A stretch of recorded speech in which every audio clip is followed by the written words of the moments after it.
Hello दोस्तों, स्वागत है आप सभी का। आज हम इस वीडियो में समझते हैं कि अमेरिका इतना ज़्यादा शक्तिशाली क्यों है। अमेरिका की जीडीपी से भारत की जीडीपी की तुलना, वहाँ की शिक्षा स्तर की तुलना, अमेरिका की प्राकृतिक संपत्ति कितनी है, भारत की प्राकृतिक संपत्ति कितनी है, इन सब को हम तुलना करके समझते हैं कि क्यों अमेरिका इतना शक्तिशाली बना और उसके शक्तिशाली बनने के पीछे क्या कारण है। तो हम सबसे पहले देखते हैं दोस्तों, अमेरिका की जीडीपी कितनी है। जीडीपी किसको कहते हैं? जहाँ जहाँ अमेरिकी सरकार का नियंत्रण है। जैसे कि भारत की जीडीपी में क्या शामिल होती है? भारत सरकार का जहाँ जहाँ नियंत्रण है, वहाँ यदि कोई सामान बने और उस सामान को बाज़ार में बेचें तो जो पैसा प्राप्त होता है उसको हम लोग जीडीपी में जोड़ते हैं। मतलब अंतिम वस्तु के मूल्य को हम लोग जीडीपी में जोड़ते हैं। अंतिम वस्तु मतलब वही बाज़ार में बेचें तो प्राप्त हुआ। जैसे कि मैं मान लो कोई बिस्किट बनाया, बिस्किट भले मेरे को बनाने में 3 रुपये लगा हो, बेचा 5 रुपये में, तो वही अंतिम मूल्य हो गया। तो इसी को हम लोग जीडीपी में शामिल करते हैं। तो अमेरिका की जीडीपी को हम देखते हैं और भारत की जीडीपी की तुलना करते हैं। अमेरिका की जीडीपी दोस्तों 21 ट्रिलियन डॉलर, तो 21 ट्रिलियन डॉलर है, और भारत की जीडीपी देखें तो हम लोग 3 ट्रिलियन डॉलर है। 21 ट्रिलियन डॉलर को हम लोग रुपये में कन्वर्ट करें तो पता चलता है कि 1680 लाख करोड़ रुपया अमेरिका की जीडीपी है, और भारत की जीडीपी है 240 लाख करोड़। देखिए ये अंतर है अमेरिका महाशक्ति बनने के पीछे, ये कारण है। जिसके पास ज़्यादा पैसा है वो सबसे ज़्यादा शक्तिशाली कहलाएगा, और होगा भी, वो अपनी सेना में भी खर्च करेगा, वो डेवलपमेंट में भी खर्च करेगा, इसलिए अमेरिका विकसित भी है। और वो डेवलपमेंट में खर्च किया, वहाँ के लोगों की जीवन प्रत्याशा में बढ़ोतरी की, इसलिए आज अमेरिका की जीडीपी इतनी ज़्यादा है। अमेरिका की जीडीपी 1680 लाख करोड़। अब हम लोग यहाँ पे एक टर्म समझते हैं, यही पे एक टर्म आएगा पर कैपिटल इनकम का। अब अमेरिका की जनसंख्या कितनी है? अमेरिका की जनसंख्या है 35 करोड़, मात्र 35 करोड़, और भारत की जनसंख्या है 135 करोड़। देखिए यहीं पे सबसे बड़ा डिफरेंस हमको समझ आ रहा है कि अमेरिका की जीडीपी 21 ट्रिलियन डॉलर है और उसको उपभोग करने के लिए 35 करोड़ मात्र जनसंख्या है। हमारे पास कितनी है? हमारे पास है दोस्तों 135 करोड़। हमारे पास एक तो ऊपर से सामान कम, ऊपर से जनसंख्या ज़्यादा, और वो भी जनसंख्या में 74% मात्र शिक्षित है। अमेरिका में 99% लोग शिक्षित हैं। देखिए ये डिफरेंट है। मतलब हमारे यहाँ मानव पूंजी का विकास नहीं हो पाया। मानव तो है लेकिन कौशल क्षमता की कमी है, इसलिए वो अर्थव्यवस्था में बोझ बनकर रह जाता है, न कि अर्थव्यवस्था में कुछ योगदान कर पाता है। यही कारण है कि हम देखते हैं कि अमेरिका की जनसंख्या को हम लोग उसकी जीडीपी से भाग दे देते हैं, तो जो पैसा आएगा, मतलब यदि अमेरिका की जीडीपी 1680 लाख करोड़ को हम लोग एक एक जनसंख्या में बांटे तो जो पैसा आएगा, जितना मनी आएगा, उसको पर कैपिटल इनकम कहेंगे। पर कैपिटल इनकम निकालने के लिए क्या फॉर्मूला है? जीडीपी बटा जनसंख्या। तो अमेरिका की जीडीपी है 1680 लाख करोड़ और बटा कर देंगे 35 करोड़, तो हमारे पास क्या आ जाएगा? 50 लाख। अमेरिका की पर कैपिटल इनकम 50 लाख से भी ज़्यादा है। मतलब अमेरिका में जितना सामान है, एक एक व्यक्ति के हिसाब से उसको डिवाइड करें तो अमेरिका की पर कैपिटल इनकम मतलब प्रति व्यक्ति आय निकलती है फ्रेंड्स 50 लाख रुपया। वही भारत की जनसंख्या देखें 135 करोड़ है, और 135 करोड़ को हम लोग 240 लाख करोड़ जीडीपी में डिवाइड कर दें तो हमारा पर कैपिटल इनकम निकलता है 1,70,000। इतना डिफरेंट है दोनों में। देखिए कहाँ भारत में 1,70,000 रुपये पर कैपिटल इनकम, वो भी हमारे यहाँ आय की इतनी असमानता है कि एक अमीर व्यक्ति के पास में करोड़ों रुपये है तो एक गरीब व्यक्ति के पास महीने में 4,000 भी उसको इनकम नहीं हो पाता। ये आय की असमानता है भारत में। तो ये सबसे बड़ा डिफरेंट यहाँ पे जीडीपी में हम लोग को देखने के लिए मिलता है कि जीडीपी ज़्यादा है और वहाँ जनसंख्या कम है। भारत की जीडीपी भी कम है और जनसंख्या सबसे ज़्यादा है। ये एक प्रमुख कारण इसमें दिखाई देता है। इसी को पर कैपिटल इनकम कहते हैं, जो अमेरिका का 50 लाख है और भारत का 1,70,000। दूसरा देखें फ्रेंड तो क्षेत्रफल के हिसाब से, जहाँ भारत की क्षेत्रफल 32 लाख वर्ग किलोमीटर है, अमेरिका का क्षेत्रफल भारत से 3 गुना है। मतलब अमेरिका के पास 98,34,000 वर्ग किलोमीटर का क्षेत्रफल है। अब एक यहाँ पे एक और टर्म आता है, आप लोग सुने होंगे, प्रति वर्ग किलोमीटर जनसंख्या घनत्व। अब जनसंख्या घनत्व निकालने के लिए हमको क्या करना पड़ेगा? अमेरिका के निकालने के लिए 98,34,000 वर्ग किलोमीटर में हम 35 करोड़ जनसंख्या को हम लोग डिवाइड कर देते हैं। तब पता चलता है कि 1 वर्ग किलोमीटर में अमेरिका में केवल 34 व्यक्ति रहते हैं। मतलब ये हम मान सकते हैं, इसको औसतन लेकर चलते हैं। भारत का देखें तो भारत के पास है 32 लाख वर्ग किलोमीटर। और दूसरी बात, भारत में यदि 32 लाख वर्ग किलोमीटर में यदि 135 करोड़ जनसंख्या को हम लोग डिवाइड कर दें तो 1 वर्ग किलोमीटर में 400 व्यक्ति निवास करते हैं भारत में। यदि अमेरिका में 1 वर्ग किलोमीटर में एक किराना की दुकान हो तो वहाँ 34 व्यक्ति निर्भर होंगे, और भारत में 1 वर्ग किलोमीटर में एक किराना की दुकान हो तो यहाँ 400 व्यक्ति निर्भर होंगे। और दूसरी बात, अमेरिका की जीडीपी बहुत ज़्यादा है, इसलिए उसकी किराना दुकान में बहुत ज़्यादा सामान होगा। भारत की जीडीपी अमेरिका से 7 गुना कम है, इसलिए हमारे पास उससे 7 गुना कम सामान होगा। अब सामान कम है, हमारे यहाँ जनसंख्या ज़्यादा है तो डिमांड ज़्यादा होगा। अब डिमांड जैसे ज़्यादा होगा फ्रेंड, तो इकोनॉमी का सबसे बड़ा कॉन्सेप्ट यहाँ पे लगेगा कि जहाँ डिमांड ज़्यादा और सप्लाई कम, महंगाई बढ़ेगी। यही कारण है कि डॉलर इतना मजबूत है और रुपया $1 के बराबर 83 रुपये है। तो ये एक कॉन्सेप्ट है दोस्तों जनसंख्या घनत्व का, जो भारत और अमेरिका में इतनी ज़्यादा डिफरेंट है। तो फ्रेंड ये एक सबसे बड़ा कारण है जनसंख्या घनत्व। जहाँ जनसंख्या ज़्यादा होगी वहाँ देखिए, यहाँ पे मैंने आप लोग को वीडियो फॉर्म में भी समझाने का कोशिश किया। 1 वर्ग किलोमीटर में यदि एक किराना का दुकान होगा तो यहाँ 34 व्यक्ति जाएंगे और डिमांड करेंगे, और भारत में 1 वर्ग किलोमीटर में एक किराना का दुकान होगा तो यहाँ 400 व्यक्ति जाएंगे और डिमांड करेंगे। अमेरिका की जीडीपी भारत से 7 गुना ज़्यादा है, अर्थात भारत में 1 पानी का बॉटल बनता हो तो अमेरिका में 7 पानी का बॉटल होगा, और उस 7 पानी के बॉटल को डिमांड करने के लिए 34 व्यक्ति, और भारत में उससे 7 गुना कम, मतलब भारत में 1 पानी का बॉटल होगा तो उसको डिमांड करने के लिए 400 व्यक्ति रहेंगे। अब सोचो, ये डिफरेंट है। 1 पानी के बॉटल को 400 व्यक्ति मांगेंगे, जाहिर सी बात है रुपये का मूल्य तो गिरेगा ही गिरेगा। तब क्या हुआ, अमेरिका में $1 में 1 पानी का बॉटल आ जाता है, लेकिन भारत में 20 रुपये देना पड़ता है।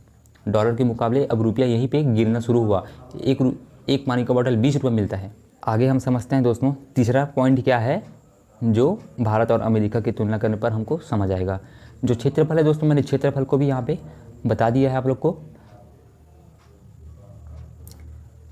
चौथा है फ्रेंड्स, अमेरिका में 1 घंटे की मजदूरी करने पर कितना रुपये मिलता है? $7 मिलता है, और भारत में 1 घंटे की मजदूरी करने पर 25 रुपये मिलता है। देखिए, 1 घंटा अमेरिका में काम करेगा कोई व्यक्ति तो $7 मिलेगा, और $1 बराबर हम इसको भारतीय रुपये में देखें तो कितना होगा?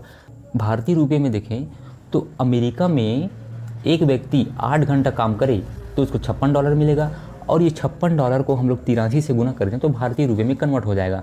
तो अमेरिका में 1 दिन काम करने के लिए 4648 रुपये प्राप्त होगा एक व्यक्ति को, और भारत में वहीं 1 घंटे का 25 रुपये मिलता है। तो भारत में 8 घंटे काम करेगा व्यक्ति तो उसको 200 रुपये मिलेगा। तो अमेरिका के लोग डॉलर को लेकर भारत में आकर कुछ सामान खरीदना चाहे तो भारत में इतना सस्ता मिलेगा उसको सामान की कोई हद नहीं है। इसलिए अमेरिका से बहुत ज़्यादा लोग यहाँ आते हैं। क्यों? चिकित्सा के लिए। यहाँ की चिकित्सा इतनी सस्ती है। और दूसरा पॉइंट हम लोग यहाँ पे देखते हैं, यदि अमेरिका के व्यक्ति एक दिन में 4648 रुपये कमाता है तो 30 दिन में कितना कमाएगा? 1 महीने में 1,40,000 रुपये मासिक वेतन है, और भारत में 200 को 30 से गुना कर देंगे तो 6,000 रुपये मासिक वेतन। तो मासिक वेतन भारत में हम 1 माह में जो व्यक्ति कमाता है, भारत में जो व्यक्ति एक दिन में 200 कमाता है उसको 30 से गुना कर देंगे तो 1 माह का निकल जाएगा। तो 1 माह में भारत में 6,000 रुपया कमाते हैं। देखिए, अभी बाइडेन सरकार आई तो बाइडेन सरकार ने क्या कहा था, मैं इस $7 को $15 कर दूंगा। जब चुनाव हुआ था उस समय बाइडेन ने घोषणा भी किया था। तो अब देखिए एकदम डबल हो जाएगा वहाँ की मासिक वेतन अमेरिका की। 5वां देखते हैं दोस्तों हम लोग। देखिए, जब पृथ्वी का निर्माण हुआ, पृथ्वी तो बना, उसके बाद धीरे धीरे प्लेट इधर उधर खिसकना शुरू हुआ। अब प्लेट इधर उधर खिसका, अमेरिका वाला प्लेट, अमेरिका वाला उत्तर का हिस्सा है जिसको हम लोग लारेशिया कहते हैं, उसको अंगारा लैंड भी कहा जाता है। दक्षिणी भाग गोंडवाना लैंड कहा गया। बीच में था 33 सागर। भारत किसका हिस्सा है? भारत गोंडवाना लैंड का हिस्सा है। ऑस्ट्रेलिया भी गोंडवाना लैंड का हिस्सा है। तो अंगारा लैंड के हिस्से में गैस ऑयल की मात्रा बहुत ज़्यादा है। हम लोग इसलिए बाहर से क्यों गैस और ऑयल मंगाते हैं? बाहर से ऑयल गैस मंगाने का सबसे बड़ा कारण तो यही है फ्रेंड कि हमारे यहाँ उसकी संपदा कम है, क्योंकि अंगारा लैंड के हिस्से में ज़्यादा गैस है और ऑयल है, और भारत गोंडवाना लैंड का हिस्सा है। हमारे पास क्या है? हमारे पास कोयला लोहा ज़्यादा मात्रा में है। तो इसलिए अमेरिका की जीडीपी में वृद्धि और उसकी समृद्धि का सबसे बड़ा कारण गैस और ऑयल भी है। तो अमेरिका क्या करता है, जब कोई देश, जैसे अभी रूस और यूक्रेन का युद्ध हुआ, अमेरिका क्या किया? रूस पर सैंक्शंस लगा दिया। उन्होंने क्या कहा? रूस से कोई व्यापार मत करो ताकि उसकी अर्थव्यवस्था चौपट हो जाए। गलत है दोस्तों। अमेरिका ये कह रहा था कि तुम रूस से मत खरीदो, मेरे से खरीदो, मैं व्यापार करूँगा, मैं बेचूंगा और मुझे लाभ होगा। अमेरिका सैंक्शन इसीलिए लगाता है ताकि वो खुद बेच सके, न कि रूस की इकोनॉमी चौपट हो सके। लेकिन इसमें बर्बाद तो खुद हुआ, मतलब कि अपना पेट, भाई रूस को ज़रूरत हुई ना था गैस और ऑयल बेचने का। रूस तो उसको नहीं दूसरे को बेच देगा, लेकिन ज़रूरत तो तुमको भी था ना भाई, ज़रूरत तो हमें भी था। ज़रूरत तो उन देशों को था ना जिसको पेट्रोल गैस की ज़रूरत थी। अब यूरोप में इतना ज़्यादा गैस पेट्रोलियम की आयात होती है। यूरोप पूरा ठंडा प्रदेश है, और ठंडा प्रदेश है इसलिए वहाँ के रहने के लिए घरों को गर्म गैस की आवश्यकता होती है, ऐसा गैस जो गर्म कर सके। वो गैस कहाँ से आता था? रूस से, और उस पर सैंक्शंस लगा दिया अमेरिका। अब सैंक्शंस लगा दिया तब यूरोप में, फिर यूरोप के लोग ठंडी में नहीं रह सकते। दोस्तों एक कारण ये भी है, जब ब्रिटेन उपनिवेश बनाया था, इसका एक कारण ये भी है कि वो लोग ठंडे प्रदेश में रहते हैं, और इसलिए ऐसे ऐसे देशों को उपनिवेश बनाया था जहाँ गर्म स्थान है, घरों में गैस रखने की आवश्यकता न हो, वो प्राकृतिक रूप से रह सके। ये भी एक कारण है ये भी एक कारण है कि यूरोप के लोग बहुत ज़्यादा उपनिवेश बनाए। छठवां कारण देखते हैं फ्रेंड्स, अमेरिका एक पूंजीवादी देश है। पूंजीवादी देश मतलब ये होता है दोस्तों कि जितना उत्पादन करो उतना लाभ पाओगे। पूंजीवादी देश में उत्पादन पर सरकार का नियंत्रण नहीं रहता, निजी व्यक्ति का नियंत्रण रहता है। यहाँ लाभ प्राथमिक होता है, जितना ज़्यादा कमाओगे उतना ज़्यादा पैसा मिलेगा। यहाँ मालिकाना हक किसके पास रहता है? निजी व्यक्ति के पास। लेकिन जहाँ पे साम्यवादी देश रहता है, समाजवादी देश रहता है, वहाँ पे उत्पादन पर सरकार का नियंत्रण रहता है। अर्थात आप उत्पादन कितना भी करो, पैसे मुझे दो टैक्स के रूप में, और मैं उस पैसे का उपयोग किस में करूँगा? जन कल्याण के लिए, गरीबों के उत्थान के लिए। भारत ने क्या कहा? ना मैं पूंजीवादी देश को अपनाऊंगा, ना मैं साम्यवादी देश को, मैं बीच का रास्ता, क्या मध्यम मार्ग, बुद्धम शरणम गच्छामि, मतलब मैं बीच का रास्ता। पूछे बीच का रास्ता क्या है? मिश्रित अर्थव्यवस्था, पूंजीवादी को भी और साम्यवादी को भी, पूंजीवादी को भी अपनाऊंगा, साम्यवादी को भी अपनाऊंगा। अच्छा, इसका मतलब क्या हुआ? भारत में बन गया मिश्रित अर्थव्यवस्था।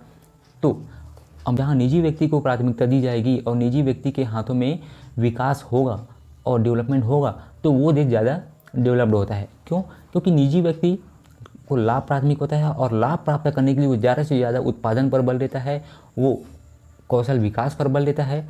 जबकि जहाँ सरकार का नियंत्रण रहता है वहाँ भ्रष्टाचार ज़्यादा होता है, और भ्रष्टाचार ज़्यादा होता है तो हमारे देश में भ्रष्टाचार में तो है ही अव्वल नंबर पे हम लोग, तो हमारे देश में भ्रष्टाचार की तो कोई कमी नहीं है।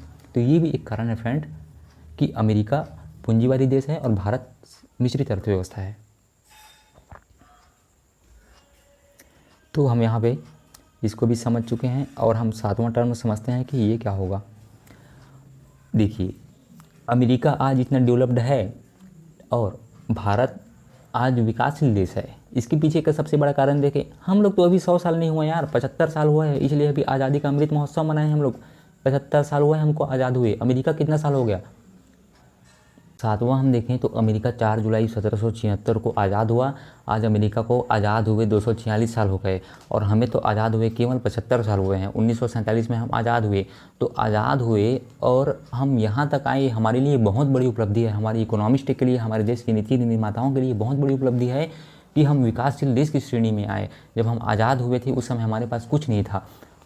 खुद हम देखें तो 1991 में जब एलपीजी रिफॉर्म हुआ, उससे पहले हमारी जीडीपी कितनी थी?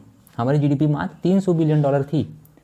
$300 बिलियन, $1000 बिलियन का मतलब होता है $1 ट्रिलियन, और आज हमारी जीडीपी है $3000 बिलियन। देखिए 10 गुना वृद्धि हो गई इस 30 साल में 1991 के बाद। तो ये एक सबसे बड़ा कारण है कि अमेरिका बहुत पहले का आज़ाद हो चुका है, हम तो आज आज़ाद हुए हैं, आज 100 साल भी नहीं हुए हैं हमें आज़ाद हुए।